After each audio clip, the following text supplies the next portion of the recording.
Greetings, everyone. This is Jeff Wilkerson, Professor of Physics at Luther College, bringing you the next in our series of What to Look For in the Night Sky, May 13th, 2024, this time around.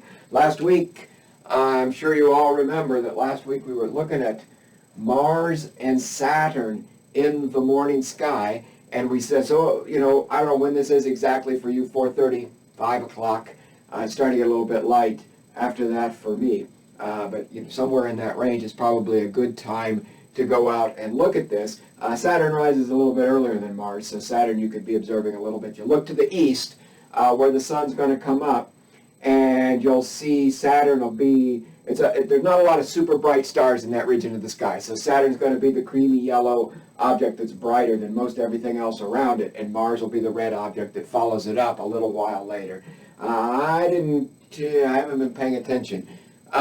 I'm guessing you can see Saturn wherever you are. You probably see Saturn starting around 4 o'clock maybe in the morning. And so they're going to start the week about 22 degrees apart, just over 2 fist widths apart. By the end, 2 fist widths at arm's length. By the end of the week, they're going to be almost 3 fists, 27 degrees, 3 fist widths apart at arm's length. So they're opening up, that separation's opening up. And we talked about this last week. As we catch up and past the outer planets, sometimes they appear to move backward. They appear to move west against the background stars. We call that retrograde motion. Both Saturn and Mars are in prograde motion. They're both moving east. So a typical motion, east against the background stars. And we can convince ourselves, we started this work last week, we want to keep it going. We can convince ourselves that it is Mars that's doing most of the moving two ways. One, we saw that Saturn was sitting really close to Phi Aquarii. Phi Aquarii is a 4.2 magnitude star. If you've got a good dark sky, you'll be able to see it without any optical aid. If you've got a pair of binoculars, any binoculars would do for this, you'll be able to see it really well. And so it's going to start the week about 3/4 of a degree due south, more or less, just straight below, let's say, toward the horizon of Phi Aquarii. So you just drop straight there, you'll see it, just see the fainter star sitting right above Saturn. By the end of the week, that 3/4 of a degree will have opened up to about a full degree, and you can tell that Saturn has moved to the east because it'll be sitting southeast instead of straight down. It'll be dropped over at this angle relative of Phi Aquarii. It's a very slight thing, though, 3/4 of a degree to a degree. Remember, your finger width at arm's length is about a degree. And so we're talking about a quarter of that, a very slight motion. But if you're paying attention, especially if you draw yourself sketches each night or take a picture, you might be able to more easily detect this. Mars, on the other hand, Mars ends the week about 3 degrees from a pair of stars about the same brightness as Phi Aquarii, but they're in Pisces. So Delta Piscium and Epsilon Piscium are these stars, and they're a 4.3 and 4.4 magnitude. And Mars makes a nice sort of triangle with these stars. Mars will be brighter than them and redder, but it'll be only about 3 degrees away from Epsilon at the end of the week, a little over 3 degrees. But if you measured that at the beginning of the week, it was a little over 8 degrees away. So Mars has closed that gap on these two stars. There aren't a lot of bright stars in this region of the sky. So these are relatively faint stars. Again, you can see them if you've got dark skies, but they're relatively faint stars.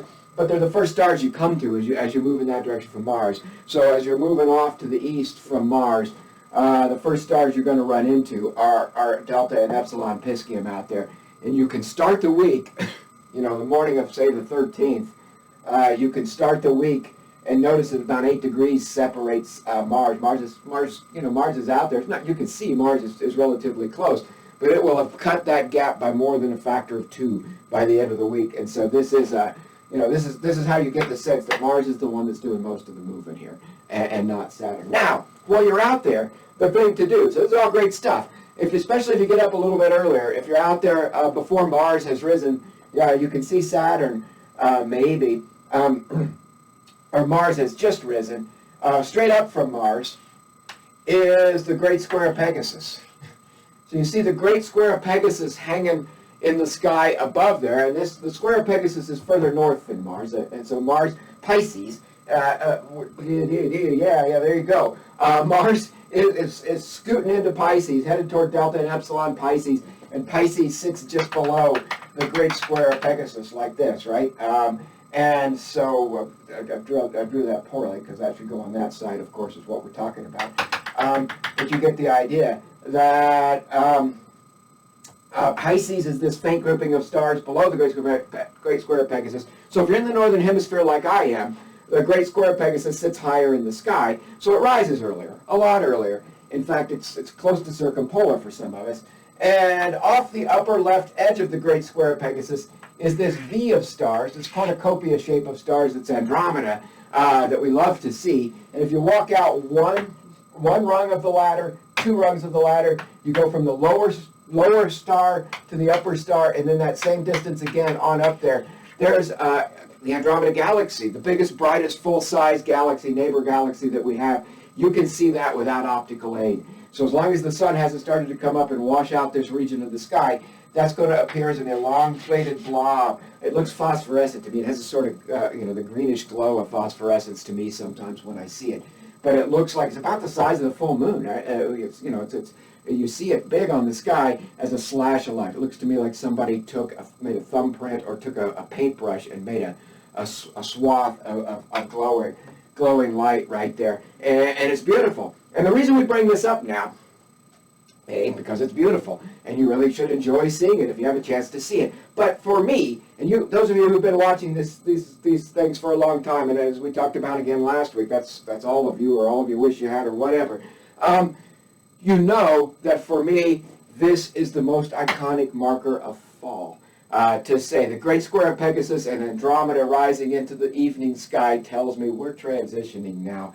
Summer's gone, and we're transitioning into fall, where we see the change of the seasons. This is how I detect the change of the seasons as much as anything else in the fall. And yet here it is. It's May, and it's a reminder. You know that I love these things, that it's a reminder to us that the world is more rich than we think that it is. And so I have this locked into my mind as a marker of fall, because I see it in the evening sky in the fall. But if I get up in the morning, because here's the sun out here, midnight's over here, but we do a lot of rotating, so morning sky is over here and the evening sky is over here, so we see a lot of the sky in one rotation of the earth. And this is a reminder of that what we see in the evening in the fall, we see in the morning in the spring. And so go see if you can see the Andromeda Galaxy, just for nothing else, just to say, yeah, I saw it in May, right? You could have seen it in April. I saw it in the spring sky, and I saw the great square of Pegasus, this iconic marker of fall in the spring sky.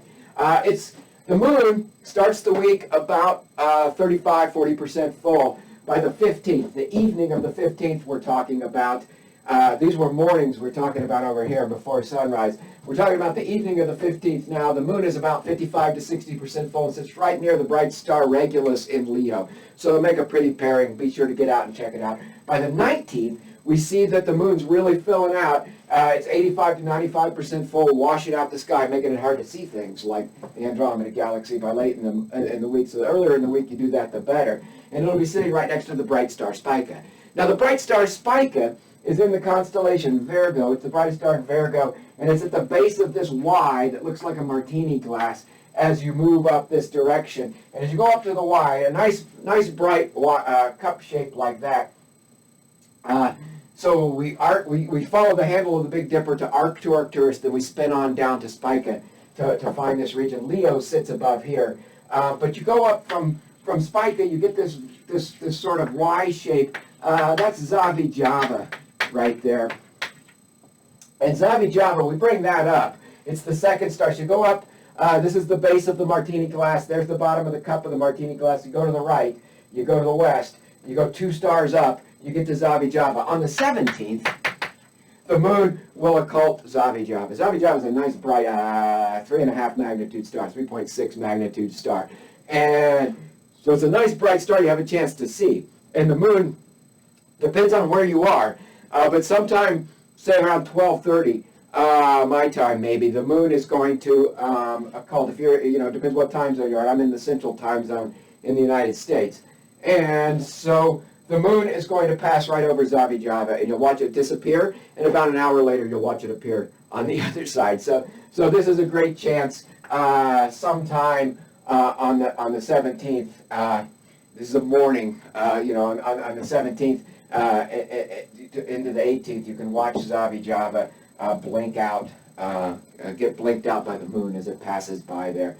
So that happens between the 15th and the 19th, and that's what we got for you. We got the moon occulting a star, a relatively bright star, sitting near two really bright stars. We can watch the motion of the planets in the morning sky, and we can see a classic marker of the fall sky climbing into the early morning sky here in spring. And check out the Andromeda Galaxy. As always, everybody, thanks for watching, and we hope you have a great week ahead.